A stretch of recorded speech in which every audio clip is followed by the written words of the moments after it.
Welcome back to On Texas Football for the weekly edition of the Recruiting Breakdown. I'm CJ Vogel, joined as always by Gerry Hamilton. And Gerry, Texas starts off with SEC play this weekend. You're going to start seeing a little bit more excitement around DKR, if that's even possible, right? You know, Texas ranked number one, coming off of back-to-back night games at home. It's been a spectacle. It's been a circus. It's been a heck of an environment. But now those stakes are raised just a little bit more now that it just means more in SEC play. Of course, we'll dive into some percentage chances later on that you posted on ontexasfootball.com, as well as what's left in this 2025 class. Some visitors coming up this weekend for the Mississippi State game and a big SEC game that could also have some implications down the road in not just 2025, but recruiting cycles down the road that's happening this weekend. Before we get into all of that, Gerry, a quick word about our sponsor, Mark Saunders and Allstate, and then we'll get right back into what you posted on ontexasfootball.com earlier today. Yeah, look, this is a special thanks to Mark Saunders, Texas Allstate agent, for being the continued sponsor of the Recruiting Breakdown. When it comes to protecting all your stuff, wouldn't it be great that one place that protects it all? I got some great news for you. There's this guy named Texas Allstate agent Mark Saunders that serves the Austin and Round Rock area and all of Texas. He's the only insurance agent you'll need. Many on Texas football family members have called Mark Saunders before. He can insure everything from your home, car, boat to your motorcycle, RV, and ATV.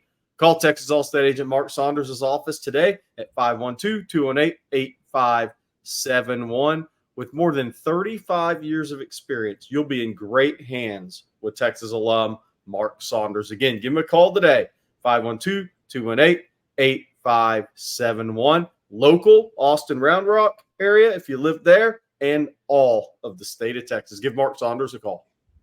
Perfect. Thank you, Gerry, and thank you, Mark Saunders, for sponsoring the Recruiting Breakdown. All right, Gerry, Texas sits with 20 commits in the class. We got a top 5 global class, right? And they've certainly have a ceiling in which you could see them rise more and more and more. You just put out an article today on ontexasfootball.com with some percentage changes on a trio of 2025 prospects. Take us through that and where those are kind of trending at the moment. Yeah, so Texas, the top 5 ranked class. I think they could rise to as high as 2 if they keep winning football games, have a college football playoff season. I think there's that much momentum right now with the program. I'm going to start with Javian Hilson out of Cocoa High, one-time Alabama commitment, one-time Florida State commitment, now decommitted and not committed anywhere. He went up to Florida to watch the Mighty Gators fall to the Aggies. He's expected to visit some other places, but we'll see on that this weekend. He's scheduled to be at Texas. Hurricane Helene could have an impact there. I'll get to how that could impact.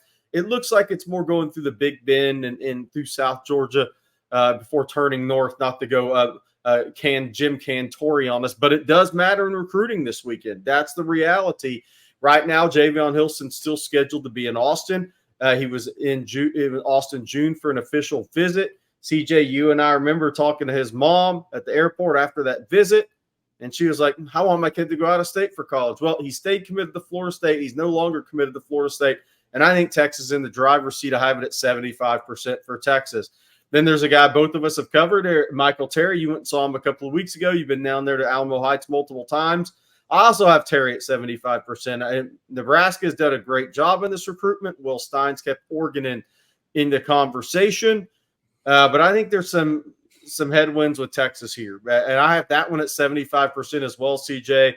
And I think you probably are pretty much in agreement with that percentage. Maybe you go 76, maybe you go 74, but I think we're in agreement about where this one's at.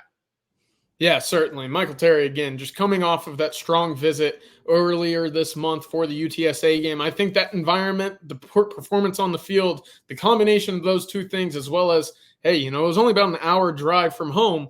All of those factors are playing into Texas's favor here. Of course, Nebraska's looked good this year. They have a quarterback for the future. Texas does too. And I think when you combine and compare the two right now, there is an edge in that favor. Texas has felt good. I talked to a couple guys close to the program and close to Alamo Heights when I made the trip down there that kind of led me to believe that Texas was going to continue being that team to beat right now. And Gerry, again, hard not to look at a Sarkisian offense with the way that he's distributing the ball to all of his playmakers and say, you know what, there's probably a better opportunity for me. Right now, I think Texas is in that same spot. for Michael Terry. But going to Chase Sims, I wanted to hit on him real quick. Of course, he was also on your percentage change sheet. Kenny Baker, got to see him in person last week. Jerry, real quick, is that something that Texas fans should be super confident about, or is A&M still going to be able to put up a fight to retain him? Well, I am super confident, but I've been wrong before. Look, he was at Chase Sims, went to A&M last weekend for an unofficial. We're talking about the on Texas football 4-star. Everybody else has him underrated. And we've had him a 4-star before he committed anywhere, by the way, and before he's offered by a lot of schools. But Chase Sims out of Richmond Randall High, the kind of new building power school down there in southwest part of Houston area. He went to A&M. He's an A&M commitment. He went to A&M last week. Of course, they tried to get him to cancel the Texas visit, stay solid with A&M. That did not happen. He will be making an official visit this weekend with his family to Austin. That's bad news for the Aggies, man. I mean, you visit A&M last weekend. Now you're still taking your official to Texas with the family. That's not good news for the Aggies. And look, now I'll say this. This will be the first time Sims and the family have had sit-down, in-person conversations with Sark, Kenny Baker, the defensive staff, because there was not a June official at Texas. If all that goes well, I have it at 80% for Texas. And I think he's a tremendous player. I saw him 2 Thursdays ago play against Fort Bend Travis. He dominated that game. And I heard he was very good last Thursday against Fort Bend Marshall in front of Kenny Baker and Terry Joseph. I love where Texas sits with Chase Sims. I'll say this. I think Chase Sims wants to be at Texas. And I think that's important in this recruitment. Now, some not so good news on D-line front. Walter Mathis Jr. from Savannah Calvary Day was supposed to be at the game this weekend along with Chase Sims and Javion Hilson. But what is now Tropical Storm Helene, expected to be Major Hurricane Helene, is going to impact that trip. And I think he's going to push that back to the Georgia weekend. So it's bad news that he's coming in this weekend. Not terrible news for the recruitment because it looks like him and his family will come in for the Georgia game. But that does give LSU more time to maybe kind of keep them from visiting Texas. We'll see. I don't think so, but we'll see. But so Walter Mathis not expected in this weekend due to the hurricane and the travel issues that could come from that as it kind of breezes around Savannah, the dirty side of the storm. Maybe so could restrict some travel there. So I think it's just going to be better for it to be Georgia weekend for the family when they know for sure that they can get to Austin on time. So that's the one bit of bad news. But a visitor list for Mississippi State. Look, I think there's 2 2026s with committable offers on the offensive line. I think there's 3 offensive linemen in the state that have committable offers on the line. John Turntine III, who's a stud tackle at North Crowley. Toa Katoa at Euless Trinity, and Nicholas Robertson at Klein in the Houston area. Both of those guards, Katoa and Nicholas Robertson, are scheduled to be in Austin Saturday for the Mississippi State game. So Texas will put on a show in front of 2 of their top offensive line targets in the state and in the country. And CJ, another guy expected to be in, man, y'all share letter jackets, I think. Dalen McCutcheon this weekend, FSU commitment, 4-star wide receiver commitment in the 25 class. Yeah, how about the pride of Lucas Lovejoy, right? So there you go. Texas got a win under their belt at Lovejoy last year with Parker Livingstone. Now still keeping in conversation with Dalen McCutcheon. Jerry, it feels like guys that are committed to FSU, they're all listening to Texas, and for good reason, right? You've seen the trajectory Texas is on this year, and that slippery slope that Florida State has continued to slide down in 2024. Dalen McCutcheon has remained in contact with Texas, more so with Chris Jackson than Steve Sarkisian, which is noteworthy, of course, as Texas works to continue filling out that wide receiving class for 2025.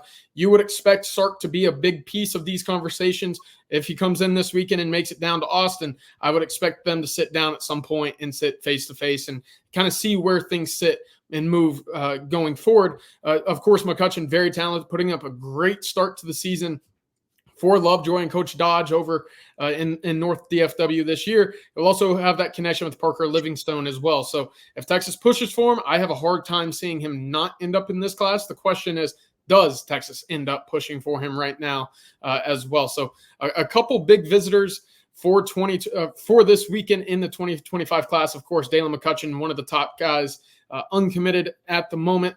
Jerry, anybody else on this visitors list that stands out to you that Texas could make some headway with. I know you mentioned the offensive lineman in the 26 class, but is there anybody else coming in this week that maybe we should keep an eye on after Saturday's game against Mississippi State? I think we'll see if anybody's added to that list, but everything for me right now is pointing towards the Georgia game.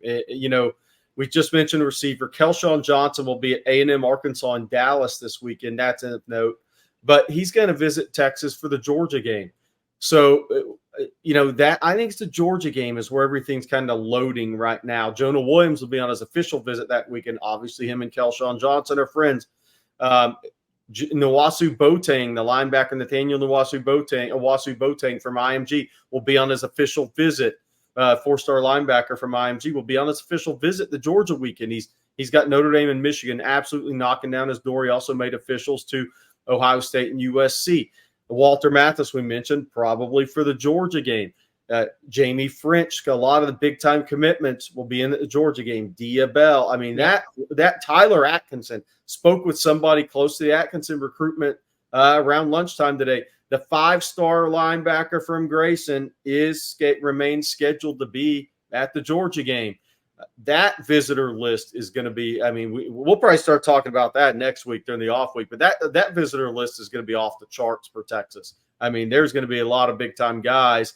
And the interesting thing with me at the linebacker position is, do you see Madden Faramo make it to campus? I exchanged messages with somebody close to that recruitment Monday, and they said Nansen and Faramo and the family continue to talk about getting out to a game this year, but there hasn't been a visit date locked in.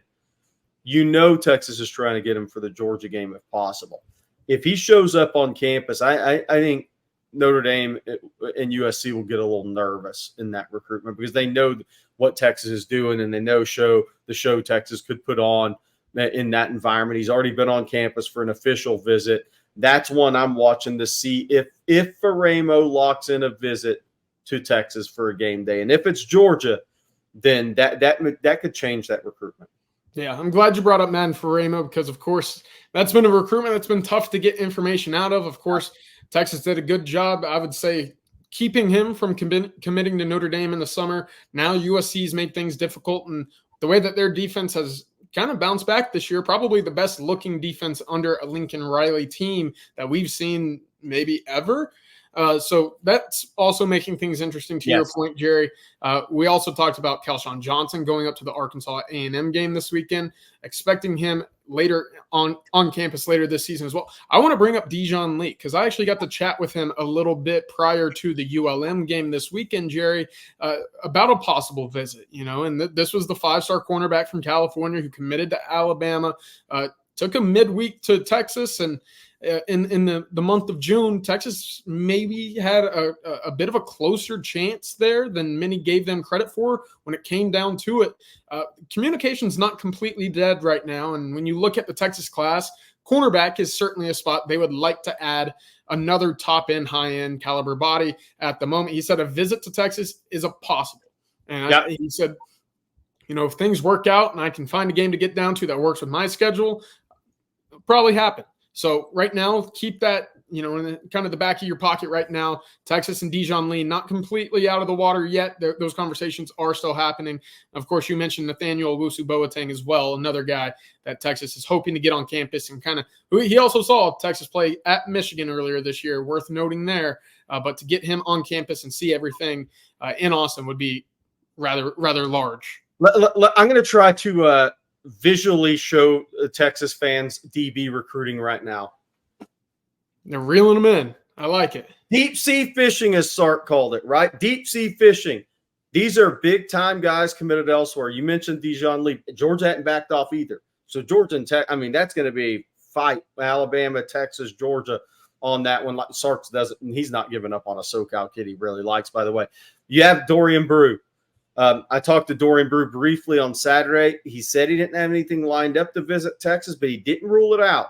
Devin Sanchez, that feels like an uphill battle, but he still takes Texas calls. Kobe Sellers, the A&M commitment at Shadow Creek. I talked to him briefly last week when I went to see Chris Stewart, the 4-star junior wide receiver commit at Shadow Creek. And he said Terry Joseph and him exchange messages 3 or 4 times a week. That doesn't sound like somebody who shut down a recruitment. So The question is, Georgia game. I'm betting a corner shows up at that game. Who's it going to be? All four of those guys aren't going to pass up that game unless they all have Saturday football games.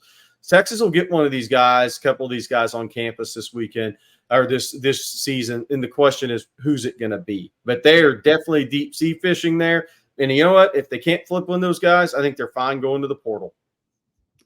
I think you're right, especially with the play of some of these youngsters that we've seen. You'd like to continue hauling in these big fish, as you mentioned, Jerry.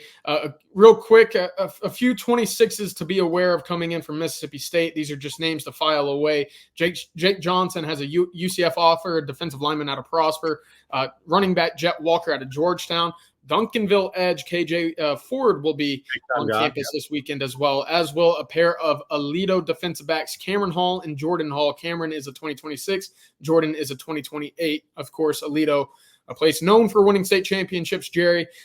Real quick, before we get to another game that has championship caliber implications, a quick word about our sponsor, Mark Saunders and Allstate. Yeah, when it comes to protecting all your stuff, wouldn't it be great to have one place that protects it all? Well, I don't always have the answers, but I have this answer.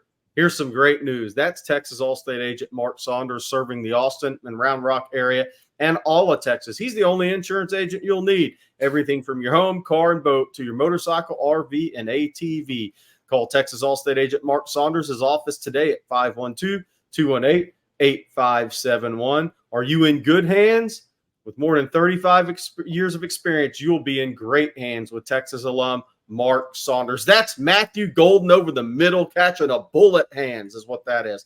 Again, if you're looking for someone local to the Austin Round Rock area and all of Texas, give Texas alum Mark Saunders a call. 512-218-8571. Perfect. Thank you, Jerry. And thank you again, Mark Saunders, for sponsoring this week and every week's recruiting breakdown. All right, Jerry, I mentioned a big game this weekend that would have implications towards the SEC championship game, as well as big picture-wise, the national championship picture, right? In the college football playoff picture. Alabama, Georgia, and Tuscaloosa. A couple of names to know that will be up there, including some Texas targets, maybe a Texas commit. Anything to worry about? Anything to keep an eye on? What's the latest going on in T-Town this weekend? Well, I think it's going to be one of the best visitor lists of the college football season. I mean, Georgia, number 2 Georgia at number 4 Alabama. I mean, think about all the prospects in the Southeast that want to go to that game. So that I think that's going to be a very well attended game. Tyler Atkinson, we mentioned him, the Grayson High 5-star linebacker, is scheduled to be in attendance. Joseph Boktu, the 4-star defensive lineman currently committed to Florida, that visited Texas a couple of weeks ago, that Texas badly wants in their class. He's scheduled to be there. Also, he's scheduled to be back. Both those guys at Texas for the Georgia game. It's going to be a loaded list. There's going to be multiple guys that have Texas offers from the state of Georgia, from the state of Alabama, probably kids in Louisiana. That visitor list is going to be star-studded in Tuscaloosa this weekend. We'll wait to see, guys, though. Again, what's the impacts of this hurricane? Yeah. It's so interesting on the visitors for this weekend in the Southeast. It's crazy to think if that thing goes in around Tallahassee and starts to make that turn, then, man, that is a wet weather game. It's just going to be kind of hit or miss if all these kids make it into these games this weekend. We're seeing that impacted with Walter Mathis out of Savannah not making the Texas game, rescheduling for Georgia. Can all these kids make it to Tuscaloosa? On the surface, you're like, well, it's not going to – the hurricane's not in there. Yeah, but, I mean, who knows how big this storm is, so the travel implications could be there. But right now, Georgia at Alabama is going to have an unbelievable visitors list. There will be probably more than a dozen kids with Texas offers at that game. Oof. A dozen Texas targets. I'm sure you'd like them not to visit that game, but that's part of recruiting in the big, games like this that will be prevalent throughout the entire schedule, provide opportunities like this. Again, Texas will have several opportunities later this year, most notably October 19th at Georgia, to get their get back, if you will, in recruiting. But Jerry, this week's recruiting breakdown just about over. Any last kind of comments or things to be of note moving forward before we head off to Mississippi State week? No, I think just so much momentum with Texas. I still look at a 27-man class. So, on ontexasfootball.com, we have best class scenarios. We throw out there path the top 2 class. We've had those stories out there. But look, I think Texas is trending with Javian Hilson, Michael Terry, A&M commitment Chase Sims. I mean, if they close out those 3, you're suddenly at 23. Then it comes down to what your needs. One more defensive lineman, one more linebacker, one more wide receiver. That looks like it could be Kelshawn Johnson or Dalen McCutcheon, unless a Dallas Wilson committed to Oregon. Somebody like that shows up in Austin and changes the game in recruiting there. And then you have a couple of defensive back spots. But it's pretty much getting down to it right now for Texas, considering they're trending for 3 guys. And if they close out those 3 guys, how that would impact the rest of the class. But I'm here to tell you, Javian Hilson, Michael Terry, Chase Sims. If Texas ends up winning out for those 3 guys, they're sitting at the number 3 class before they add anybody else. So there is a shot Texas finishes with the number 2 class overall. We'll see where it goes. Yeah, I was going to say, sitting at 20 right now in the class, top 5 class ranking, and to add potentially 7 more with the 3 that you mentioned already, Jerry, that would be quite the class right there. That's stacking on stacking on stacking. Yeah. And to your point, we've already seen some really impactful freshmen this year, in a year where everything that we heard was about the depth already on the roster for the Longhorns. That's how you get to the top, and that's how you stay at the top in college football. And right now, Texas is doing a very fine job in that regard at the moment. So, Jerry, thank you again for this weekend's recruiting breakdown. And, of course, we'll have all these updates and notes on ontexasfootball.com, so come join the community over there, be an OTF OG. For Gerry Hamilton, I'm CJ Vogel. Until next week's recruiting breakdown, hook 'em.